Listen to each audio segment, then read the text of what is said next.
Welcome back to Daytime. Well, it is Heart Month, and that means a focus on healthy eating, getting fit, getting the right kind of exercise, and also educating yourself about the symptoms of heart disease, specifically for women. That's one of my particular things that I love going on about. But here to talk to us about the importance of healthy diet are some gals from the Heart Institute. Welcome to the show. Thank you. Thank you. So, Lindsay, we'll start with you first. Heart Month, what sort of, from the Heart Institute's perspective, what are you trying to bring to the city and to the community? Okay, so we've had a big shift this year. We're shifted away from our telethon. So instead of a one-day campaign, we now have a 1 month-long campaign. Okay. So we have 29 days and many ways to give. So there are many, many people in the community who are giving. We have our Paper Heart campaign. Some of you may have seen them in the windows. We have lots of people in the community, everywhere from Eganville doing a Legion dance, all the way to downtown in the Byward Market, the Heart and Crown selling hearts. So there's people, you know, raising money for the Heart Institute. Some people are making earrings and selling bookmarks. Some people, Ottawa Foodie Girls is on board. They're doing an online auction. So it's a big, big campaign getting the whole community involved in raising awareness for the Heart Institute. So of course, I mean, when you had the telethon, that was the big day where people could donate online or call in. That's right. Are you driving people towards the website throughout the whole month? I mean, is that the easiest way still to make a donation? That's the best way. The website is february'sheartmonth.ca. So anybody can go online and give. We have amazing corporate partners. TELUS and Tassico is matching every dollar that people donate. That's so this amazing. week and next week. So we have a great, great partnership going. Lots of ways to give. So, but yeah, the website is definitely the best way to go.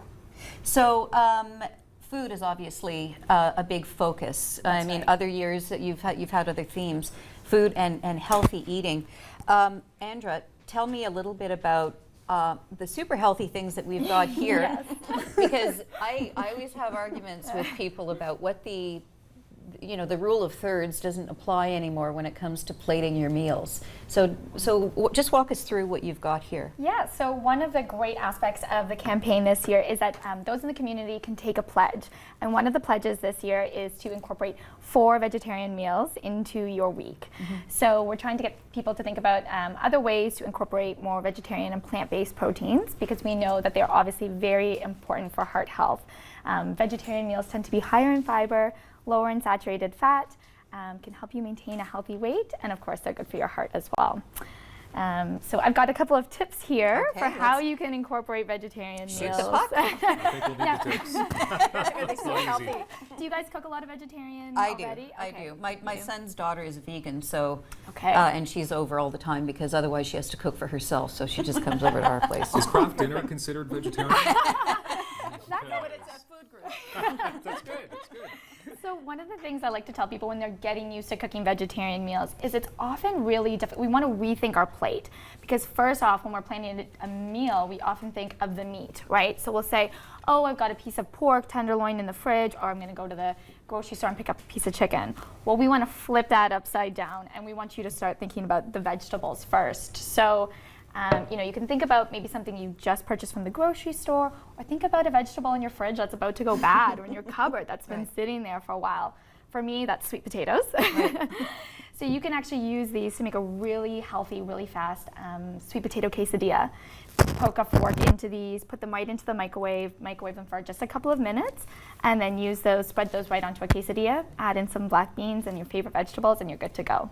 Simple as that. Yeah, exactly. So talk to me about how, because like I said, it was always the rule of threes, starch, vegetable, protein. But this is half the plate goes to your vegetables. Exactly. So it's supposed to be a really easy tool for people to use to know about portion sizes. So when it comes to vegetables and fruits, we want that to incorporate about half of the plate. And then another quarter of the plate can go to a starch, things like your pastas, your whole grain rice, maybe a whole grain tortilla, and then the other quarter is protein. And again, we're trying to think of not just meat protein like your typical chicken, but say incorporating something like lentils, eggs, tofu, things like that. Now, I've always been told that the size of your palm should, if you're going to eat animal protein, should be like that. But my husband's hands are like baseball gloves. Yes. Wow. You know all the tips. So we actually say a deck of cards now. Okay, Yeah, see you can that's, use that. I'm going to use that on him because he's always like, but look at the size of my hand. Could be a novelty deck of cards, though, like one of those giant, you know. Dylan, you're not helping. No, I'm not helping at all. Jane, do you find that the problem of heart disease is getting worse, or is it have we seen improvements? I mean, I know that there's a lot more education when it comes to obviously what Andrew's talking about, but is it how is it sitting right now? Yeah, we hate to say, but we're still number one, and you know, many women, as you know, think of breast cancer as the leading killer of women, but it's actually heart disease. So we try to tackle on all fronts: the prevention side of things, the treatment, and also the rehabilitation for cardiac patients. So our division looks at, after you've had a cardiac event, how do we best rehabilitate you? So one of the things we've brought along today is our top 10 tips. David Letterman had his top 10, we have our top 10. And as Andrew likes to say, these are, you know, easily digestible pieces of advice around food. And so, you know, if you need specialized advice around nutrition, then we refer you to our registered dietitians. But there's still an awful lot of work to do. We know that there's an awful lot of influence from lifestyle. The fast food, the sedentary lifestyle is not helping with the incidence of chronic disease. And we also know that there's a genetic aspect to cardiovascular disease as well. What would you say is the number one thing we should do to prevent heart disease? Number one, like before, like food, exercise, like what? I know it's a combination of everything. Yeah. But if you can only handle doing one good thing. You want me to say something different than eating healthy with a dietitian standing beside me? Yeah, dangerous. Well, I hate to pick one thing, but we know being smoke-free is absolutely essential. Okay. We know what goes in our mouth has a huge impact, and also in North America, that sedentary lifestyle has now become an independent risk factor for cardiovascular Well, they say disease. sitting so I is said the new top, smoking, top right? three. Yeah. Top three.